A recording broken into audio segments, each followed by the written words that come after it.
Imaginez une femme qui, tel un phare solitaire au bord d'une falaise, brille dans l'obscurité, inébranlable face aux tempêtes. Elle n'a pas besoin d'une foule pour éclairer le monde, car sa lumière vient de l'intérieur.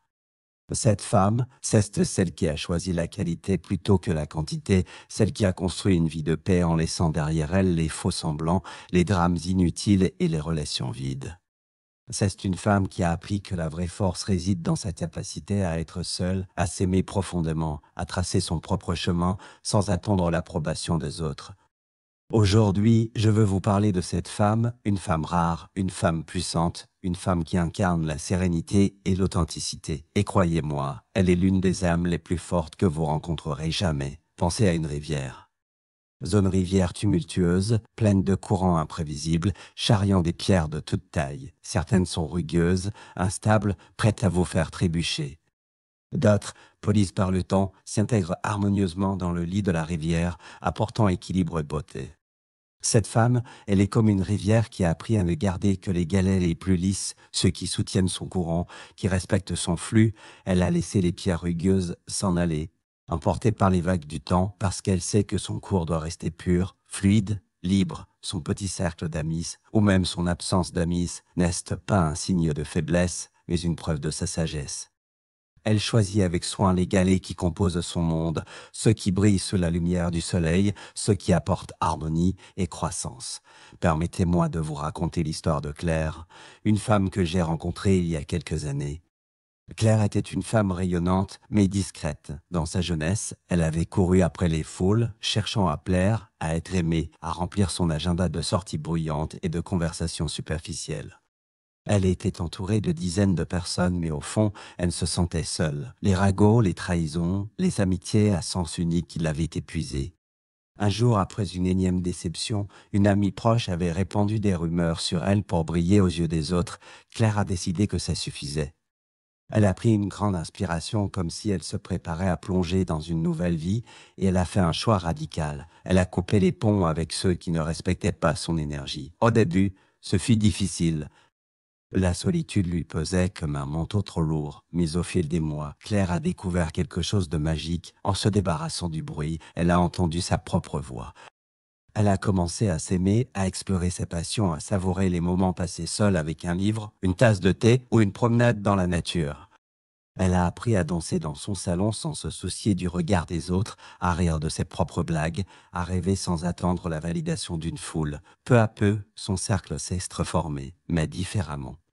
Elle s'est entourée de deux amis, deux âmes sincères, loyales qui partageaient ses valeurs. Ces deux amis, c'était tout ce dont elle avait besoin.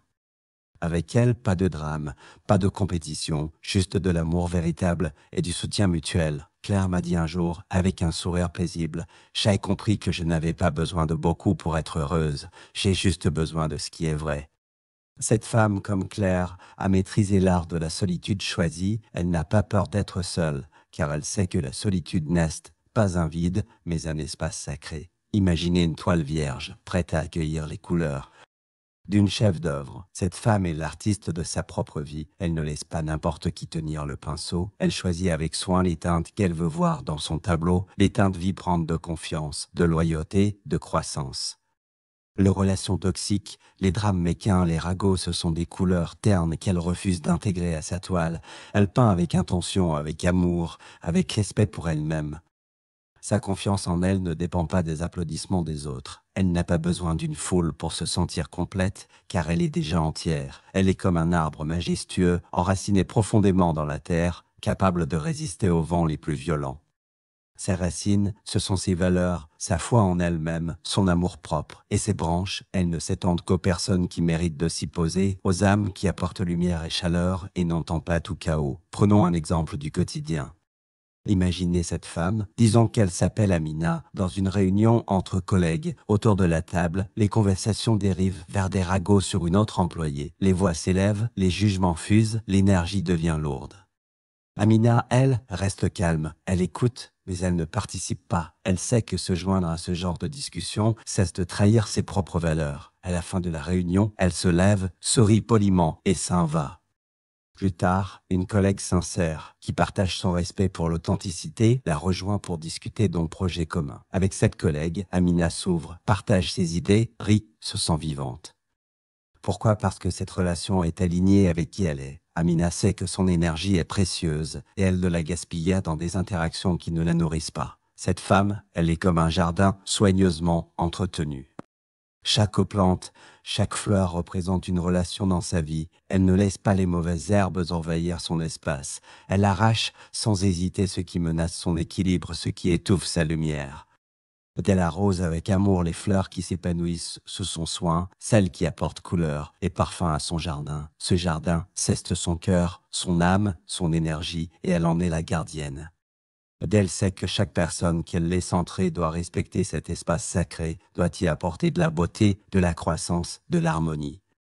Et ceux qui ne le font pas, elle les laisse à la porte, sans remords, car elle sait que son jardin mérite d'être protégé. Laissez-moi vous raconter une autre histoire, celle de Sophia. Sophia était une femme pleine de vie, mais pendant longtemps, elle s'était épuisée à essayer de plaire à tout le monde. Elle organisait des fêtes, invitait des dizaines de personnes, se pliait en quatre pour être l'amie parfaite. Mais un jour, elle s'est rendue compte que la moitié de ces personnes ne la rappelaient jamais, ne prenaient jamais de ses nouvelles, ne se souciaient pas de ses luttes intérieures. Elle s'est sentie vidée, comme une coquille vide. Alors, elle a fait un choix audacieux, elle a réduit son cercle à 3 personnes. 3 personnes qui l'aimaient vraiment, qui la soutenaient dans ses moments sombres, qui célébraient ses victoires sans jalousie. Avec ces 3 personnes, Sophia a retrouvé sa joie. Elle a réalisé que ces 3 âmes valaient plus que 100 relations superficielles. Aujourd'hui, Sophia passe ses soirées à écrire, à méditer, à explorer ses passions. Elle est heureuse, non pas parce qu'elle est entourée d'une foule, mais parce qu'elle est entourée de vérité. Alors, à vous qui m'écoutez, je vous pose une question. Et si vous osiez, vous aussi, choisir la qualité plutôt que la quantité? Et si vous osiez être comme cette femme, comme Claire, comme Amina, comme Sophia? Et si vous décidiez, dès aujourd'hui, de protéger votre énergie, de tracer des limites claires, de ne laisser dans votre vie que ce qui vous élève, et si vous appreniez à vous aimer si profondément que l'approbation des autres devienne inutile? Cette femme, elle est un modèle. Elle nous rappelle que nous n'avons pas besoin d'une foule pour être heureux. Elle nous enseigne que la solitude peut être une alliée, un espace de croissance, un refuge sacré. Elle nous montre que la vraie force, c'est de savoir s'éloigner de ce qui ne nous sert pas, de savoir dire non, de savoir choisir la paix. Célébrons cette femme, célébrons sa capacité à se suffire à elle-même, à construire un monde intérieur riche et lumineux. Célébrons son courage de laisser derrière elle les relations toxiques, les drames inutiles, les énergies qui l'attirent vers le bas.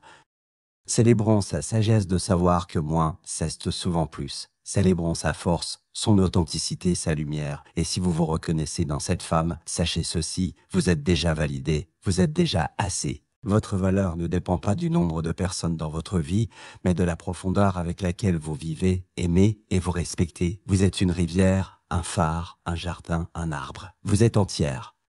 Et ceux qui ont la chance de faire partie de votre monde savent qu'ils y sont parce qu'ils le méritent. Alors continuez à briller, continuez à protéger votre paix, continuez à choisir la qualité, l'authenticité, l'amour véritable.